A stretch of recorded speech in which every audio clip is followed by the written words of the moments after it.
Hello GK fame, என்னடா நம்ம room இருட்டாக இருக்குன்னு ஸ்க்ரீனை ஓப்பன் பண்ணி பார்த்தா கிளைமேட் சூப்பராக இருக்குது. நானும் ஜிம்முக்கு ரொம்ப நாளாக போகாமல் கேப் விட்டுட்டேன். ஸோ இன்றைக்காச்சும் ஜிம்முக்கு போகலாம்னு ரெடியாக போயிட்டேன். நானும் ரெடி ஆகிட்டு அப்படியே நம்ம ஷூவையும் குட்டி ஜிம் பேக்கையும் எடுத்துகிட்டு நம்ம பைக்கில் கிளம்பிட்டேன். நம்ம ஜிம்முக்கு வந்துட்டு உள்ளே போனால் நம்ம கோச்சு யாரா இந்த பையன்னு குறுன்னு பார்த்துட்டே இருந்தார்.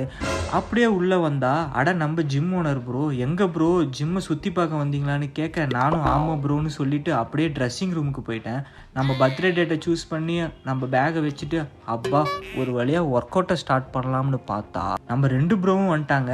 நீங்கள் ஒர்க் அவுட் பண்ணுறத பார்த்தே அவனு நிற்கிறாங்க. ப்ரோ பண்ணிடுறேன் ப்ரோன்னு நானும் ஒர்க் அவுட்டை ஸ்டார்ட் பண்ணிட்டேன். 1 மந்த் அப்புறம் ஒர்க் அவுட் ஸ்டார்ட் பண்ணுறதுனால லைட் வெயிட் போட்டாவே ஹெவி வெயிட் போடுற மாதிரி இருந்தது.